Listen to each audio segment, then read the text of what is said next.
আজকে আমরা এমন একটা সময়ের গল্প বলবো যখন ভারত হয়ে উঠেছিল দুটি ইউরোপীয় শক্তির লড়াইয়ের ময়দান। এই লড়াইটাই ইতিহাসে কর্ণাটকের যুদ্ধ নামে পরিচিত। চলুন গভীরে গিয়ে দেখি ঠিক কি ঘটেছিল। কিন্তু সবার আগে মনে একটা প্রশ্ন আসে, তাই না, যে দুটি কোম্পানি ভারতে এসেছিল ব্যবসা করতে, তারা কেন হঠাৎ একে অপরের বিরুদ্ধে তলোয়ার তুলে নিল? এর উত্তরটা কিন্তু অতটা সোজা নয়। আসলে এর পেছনে লুকিয়েছিল ব্যবসা, ক্ষমতা আর বিশ্বজুড়ে আধিপত্য বিস্তারের এক জটিল অঙ্ক। তো আমাদের আজকের আলোচনায় আমরা প্রথমে জানব এই শত্রুতার আসল কারণটা কি ছিল। তারপর আমরা একে একে তিনটি যুদ্ধের মধ্যে দিয়ে যাব, আর সবশেষে দেখব কেন এই লড়াইয়ের শেষ হাসিটা ব্রিটিশরাই হাসল। দেখুন, এই লড়াইটা শুধু ভারতে সীমাবদ্ধ ছিল না, এর শিকড়টা ছিল আরও অনেক গভীরে। একদিকে যেমন ছিল ব্যবসার লোভ, তেমনই ছিল রাজনৈতিক ক্ষমতা দখলের চেষ্টা। আর সবচেয়ে বড় কথা, এটা ছিল ইউরোপে ব্রিটেন আর ফ্রান্সের যে বহু পুরনো শত্রুতা, তারই একটা প্রতিচ্ছবি। তখনকার দিনে একটা ধারণা খুব জনপ্রিয় ছিল, যার নাম বণিকবাদ বা মার্কেন্টালিজম। এর সোজাসাপটা মানে হল একটা দেশের সম্পদ সীমিত, আর সেই সম্পদ বাড়াতে হলে অন্যকে হটিয়ে বাণিজ্যে একচেটিয়া অধিকার প্রতিষ্ঠা করতে হবে। ইংরেজ আর ফরাসি দুটো কোম্পানি এই নীতিতে বিশ্বাস করত, আর এই একচেটিয়া অধিকারের লোভই তাদের যুদ্ধের দিকে ঠেলে দেয়। প্রথম কর্ণাটকের যুদ্ধের সবচেয়ে অবাক করার মতো ব্যাপার কি জানেন? এই যুদ্ধের শুরুটা কিন্তু ভারতে হয়নি, হয়েছিল হাজার হাজার মাইল দূরে ইউরোপে। অস্ট্রিয়ার সিংহাসনে কে বসবে সেই নিয়েই ছিল গোলমাল।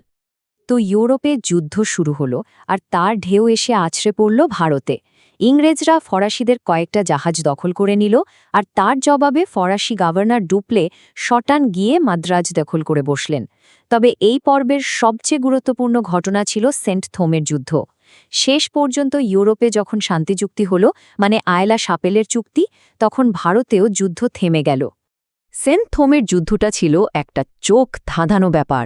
ভাবা যায়, একদিকে কর্ণাটকের নবাবের 10,000 সৈন্যের বিশাল বাহিনী, আর অন্যদিকে মাত্র শখানেক সুশৃঙ্খল ফরাসি সৈন্য। আর ফলাফল, ফরাসিদের কাছে নবাবের বাহিনী একেবারে চুরমার হয়ে গেল। এই একটাই ঘটনা প্রমাণ করে দিল যে উন্নত কৌশল আর শৃঙ্খলার কাছে শুধু সৈন্য সংখ্যা কিছুই না। এই যুদ্ধের পর ইউরোপীয় কোম্পানিগুলোর কাছে একটা জিনিস জলের মতো পরিষ্কার হয়ে গেল: ভারতে টিকে থাকতে হলে শুধু ব্যবসা করলে চলবে না, চাই আধুনিক অস্ত্রে সজ্জিত সুশৃঙ্খল সেনাবাহিনী আর সমুদ্রের নিয়ন্ত্রণ রাখার জন্য শক্তিশালী নৌবাহিনী। প্রথম যুদ্ধ তো শেষ হল, কিন্তু ভেতরের আগুনটা ধিকি ধিকি করে জ্বলছিল। এবার ইংরেজ আর ফরাসিরা সরাসরি লড়াই না করে ভারতের স্থানীয় রাজাদের সিংহাসন দখলের খেলায় নাক গলাতে শুরু করল। তখন দুটো জায়গায় সিংহাসন নিয়ে তুমুল ঝামেলা চলছিল, হায়দ্রাবাদ আর কর্ণাটক। আর এই সুযোগটায় কাজে লাগালো দুই কোম্পানি। ফরাসিরা হায়দ্রাবাদে মুজাফফর জং আর কর্ণাটকে চাঁদা সাহেবকে সমর্থন দিল।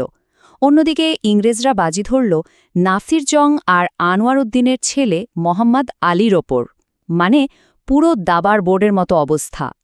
শুরুতে কিন্তু ফরাসিদের প্ল্যান দারুণ কাজ করছিল, তাদের সমর্থিত প্রার্থীরাই জিতছিল। কিন্তু তারপরেই আসরে নামলেন রবার্ট ক্লাইভ।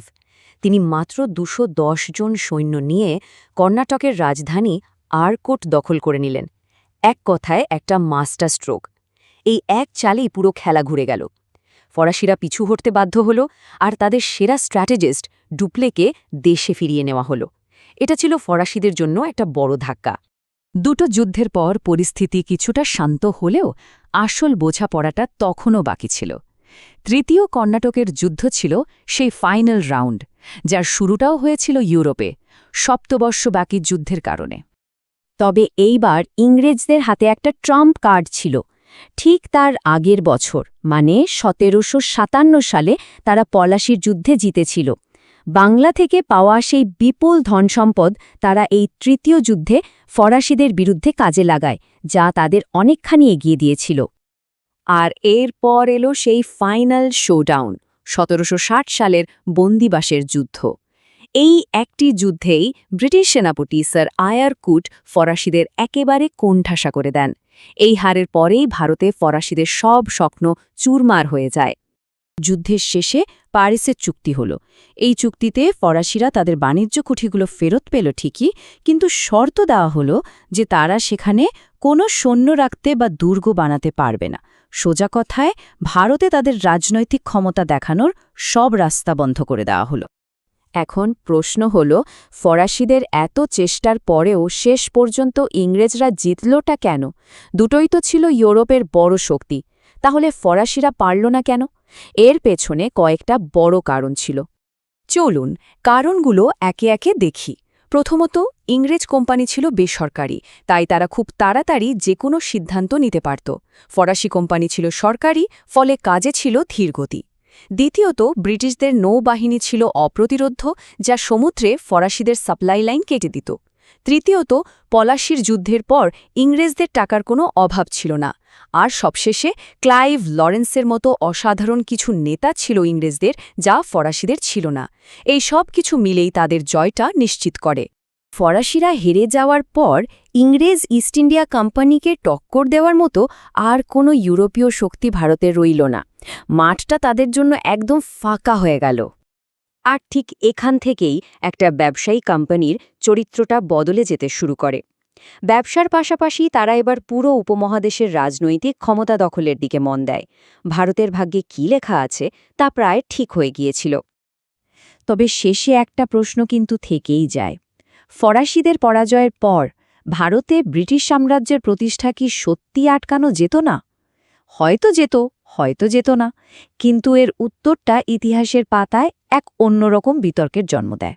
আমাদের এই পুরো আলোচনায় পথ দেখানোর জন্য আমরা বিশেষভাবে কৃতজ্ঞ শিবার্থী এডুকেশন এবং শুভদীপ সিং স্যারের কাছে।